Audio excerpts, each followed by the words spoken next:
Kevin, I got a chance to see Scotty Scheffler finishing up his practice round today, and to be the top golfer in the world, he looked as calm, cool, and collected as ever. As if we thought yesterday's game with Towson, nothing could top that one. Well, Charleston showing they could today by sending this one to an overtime thriller as the Cougars advance to back-to-back NCAA tournaments. Some of this is always a game that fans come out full force for, even in the rain.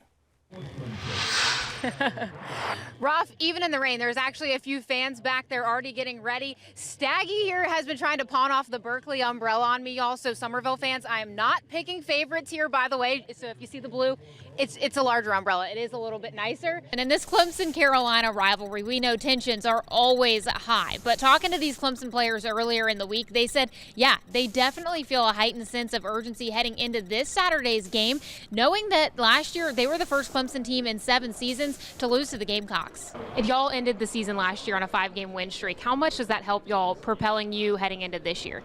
It gives us confidence. It definitely gives us a foundation to act upon. Hey Kevin, we've talked about Iowa having the Associated Press Player of the Year in Caitlin Clark. And what does she do well? Well, she's a knockdown shooter from behind the arc. And Iowa, they have the #1 scoring offense in the country. But what does South Carolina do well? Well, they have the best defense in the country. When I talked to Johnny Waters earlier in the week, he said he knows tonight is going to be an emotional night. Waters, he took First Baptist to 3 state titles, winning 2 of those state championships. And now, for the first time, he's leading Northwood Academy, and he'll be standing on the other sideline out here at First Baptist. Well, if you watched any of the CAA basketball tournament on TV, you probably saw Johnny Ballgame Kelsey right there on the bench with the Cougars. The cameras love him, the son of the College of Charleston head coach Pat Kelsey. I got a chance to catch up with Johnny Kelsey, who says he was quite the big man on campus when he got back to school after that tournament. Hey guys, I'm out here at the Cistern Yard at the College of Charleston, joined by the new head basketball coach of the College of Charleston, Chris Mack, officially introduced today. Chris, the return of the Mack, all the hype out here, a beautiful setting. Just what has today been like for you? Oh, it's been great. It's been a whirlwind. I was going to break it down for you, but then I met one of the East Tennessee State bus drivers, so I figured he's going to explain this way better. So this is Mike Boyd. You were driving one of the buses for ETSU. Y'all left, and then kind of tell me what happened on y'all's drive from Tennessee here because of the storm and everything. Well, we saw all the warnings and stuff, and we thought we could beat it, but we got over into Asheville. By the time we got to Hendersonville, there was so much going on that the roads were blocked. It looks like you hit the store pretty hard. What did you get? Well, I mean, he didn't have gear, so we had to make sure Augusta got to that wallet as quickly as possible. Of course. And we've already got the story he's going to tell his wife. Right, and since it's local television, like I don't have to worry about her seeing it either. What she doesn't know won't hurt her, right? Wrapping up your NASCAR experience, I do have to ask you about the cameo in the Talladega Nights movie. I know you've talked about this before, even with ESPN and stuff, but just tell me about that experience. I know that was probably, what, early 2000s now? It was 2006, and you've done your homework, because I did have a very brief role in that movie. It was really by accident. Guess I won't even hide my hands anymore. I'll just use them all around since Kevin exposed my fingernails. But the Green Wave moved to a perfect 5-0 last week with a win over Goose Creek and renewing the rivalry at Stratford tonight. And welcome to Friday Night Lights Week 9 as we inch closer to the end of the regular season. I'm Kevin Bilodeau. That is Summer Huechtker. 15 games in the rundown tonight,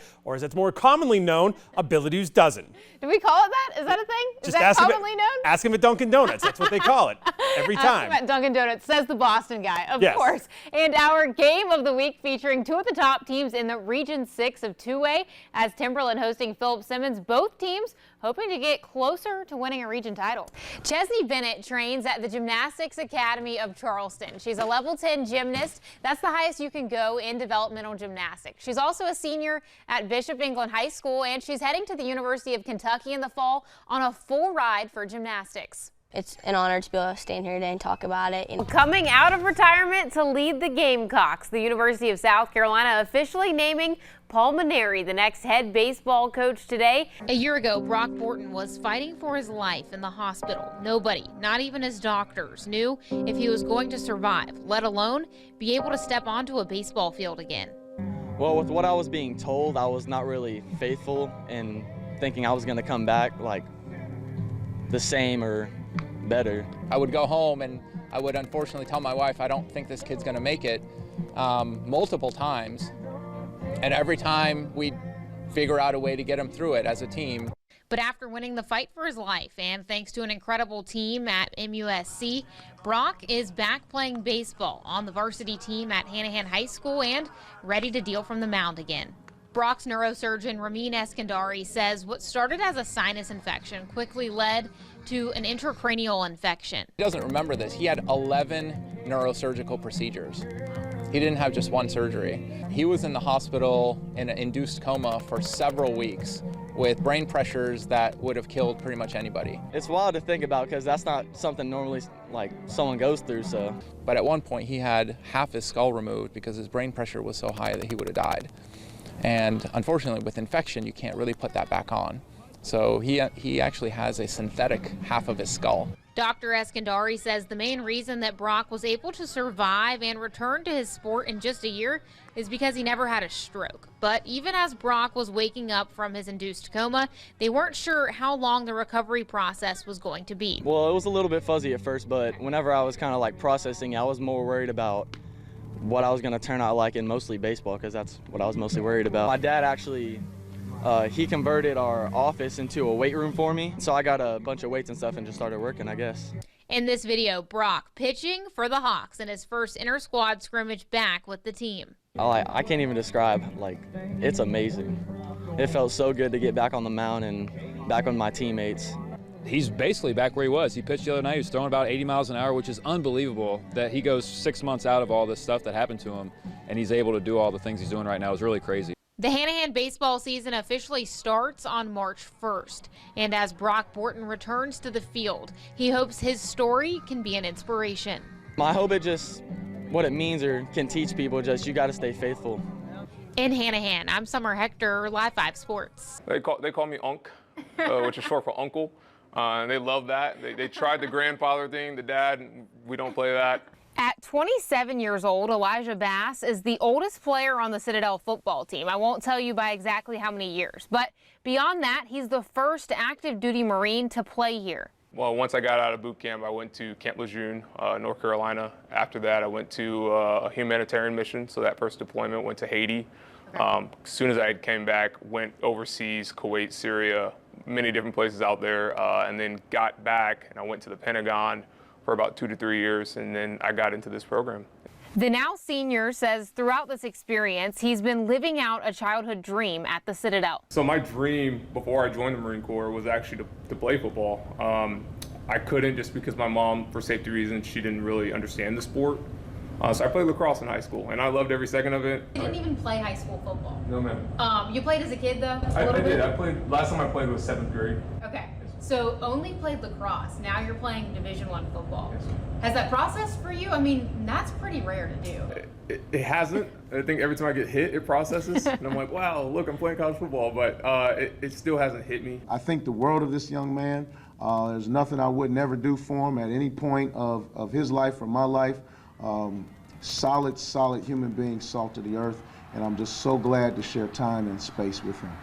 I do have responsibilities with the Marine Corps as well, so we're teaching cadets how to become Marine Corps officers when they leave here, so we help out with the unit here as well. Once Bass graduates from the Citadel this year, he'll become an officer in the U.S. Marine Corps, and he hopes his journey and his story here at the Citadel can be an inspiration. I live my life by 2 words that I learned at boot camp: spirit and discipline. If you have a little bit of spirit and a little bit of discipline, anything can be achieved.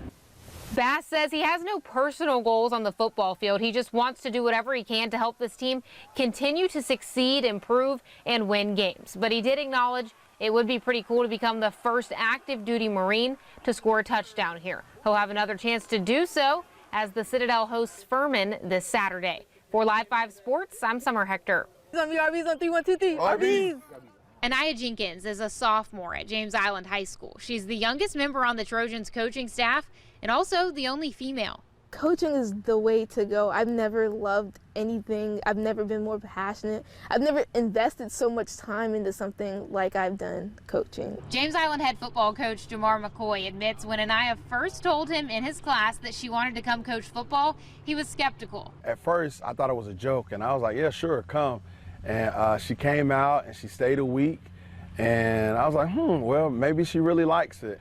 And just reading her notes from what she took in spring ball, I was like, yo, she's going to be really good at coaching football, and this is something that a passion that she has. Born and raised on James Island, and I grew up coming to James Island football games with her grandpa. She says through years of watching these games, watching him as a youth coach, he played a big role in encouraging her to pursue this dream of becoming a coach herself.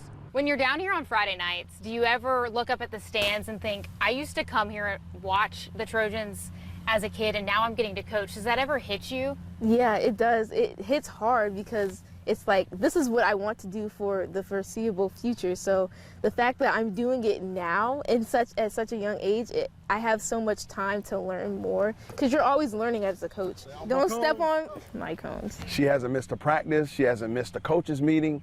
We generally meet on Sunday mornings during the season, and Anaya hasn't missed one. And during those coaches meetings, we have empowered her to share her voice.